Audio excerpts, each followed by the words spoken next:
The nominations for the 35th Annual Razzie Awards have been announced. The Razzies celebrate the worst in film from the previous year, and the winners are announced the night before the Oscars. John, what are some of the categories and nominees that stood out to you this year? I love the Razzies. I don't know why, maybe it's just because, I like watching car wrecks or something like that, but the Razzies to me are awesome, celebrating the very worst in Hollywood that year. And every year there's a few things on there that I don't think belong there. Like, for instance, for Worst Supporting Actor, they've nominated Mel Gibson from Expendables 3, which I actually thought he was great in Expendables 3. Meat Jacket. He said Meat Jacket. He was the best thing about that movie. But still, so the big awards, of course, the Worst Picture nominees are Kirk Cameron's Saving Christmas, The Legend of Hercules, not the Rock one, Left Behind, Teenage Mutant Ninja Turtles, which I don't think belongs on this list. I actually like Teenage Mutant Ninja Turtles. Didn't love it, but I liked it. And Transformers 4, they've spelled it the age of EX-stink-shun, so extinction. Obviously, my pick for this is Transformers 4. Under Worst Actor, you got Nicolas Cage for Left Behind, Kirk Cameron for Saving Christmas, Kellen Lutz for The Legend of Hercules, Seth MacFarlane for A Million Ways to Die in the West. It hurts me to say it, but he probably deserves that. And Adam Sandler for Blended. Worst Actress nominees are Drew Barrymore for Blended, Cameron Diaz for either The Other Woman or Sex Tape, Melissa McCarthy for Tammy, Charlize Theron for A Million Ways to Die in the West, and Gaia Weiss for The Legend of Hercules. But they've got a new category this year that I really like. It is the Razzie Redeemer Award. So people who have sucked that are now actually really good. And their nominees for the Razzie Redeemer Award were Ben Affleck, from being a Razzie winner for Geely to being an Oscar darling for Argo and Gone Girl. Jennifer Aniston for being laughable and now being in Cake. Mike Myers for winning the Razzie in Love Guru, and now he's a docu-director for Superbench. Keanu Reeves, a 6-time Razzie nominee for John Wick.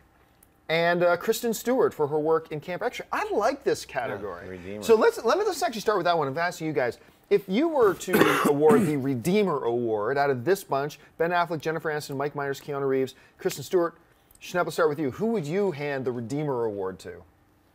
I'd give it to Reeves, just because 47 Ronin was such a horrible mess that I really didn't have that much, I'm going to see John Wick, even though the trailer sold me and we were all talking about it. That was in the back of my head. It was like, Keanu Reeves has just been in so many bad movies, and it's his choice to do these movies. He accepts it. Yeah, well, granted, whatever $20 million he makes, whatever, he's accepting to do these films. So, yeah, I think he's halfway redeemed. Then Bill and Ted, the new Bill and Ted, will be fully redeemed. So. Christian? The difference is that Keanu Reeves is a likable bad actor, though, that people really dig him. Kristen Stewart, to me, because that's the one that she's nominated for, and Still Alice. I was going to say, I'm surprised they didn't actually mention for Still Alice. She's not bad in that, right? She holds her own against, and it's her relationship with Julianne Moore that really furthers that storyline, and you believe her the whole way, because and she's not very likable, and she has become but I think because of body of work, Ben Affleck. You talk about Shift.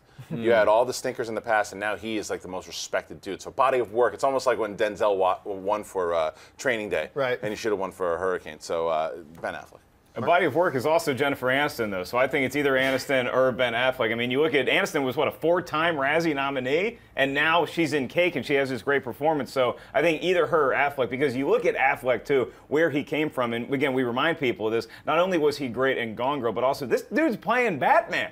And he was in Geely. And Daredevil. Yeah, and he was Daredevil. He was an awful superhero. Now he's playing one of the best superheroes of all time. So I'd probably say I'd give it a nose Affleck over Aniston. See, I'll disqualify Ben Affleck from this because to me he's actually been redeemed for a while. Whether it's going back to Argo, go back to The Town. I loved him in Changing Lanes. So Paycheck came out 10 years ago. Yeah, I mean that's all. That's why my body of work. But these are all worthy nominees. But out of watching all of them, including Keanu, Kristen Reeves, Mike Myers, Jennifer Aniston, there's only one that I walked out going, now I cannot wait to see them and what they do next. And for me, that's Keanu Reeves. I came out of John Wick going, I went into John Wick going, well, okay, I'll take a risk and go watch Keanu Reeves. And I came out of that going, I want to see what Keanu Reeves does next. Right. So for me, I'll go that way. Hey everyone, if you like this video, click that thumbs up button and make sure to subscribe to our AMC Movie News YouTube channel. It's free and helps you stay up to date with all the latest movie news, as well as our daily AMC movie talk show.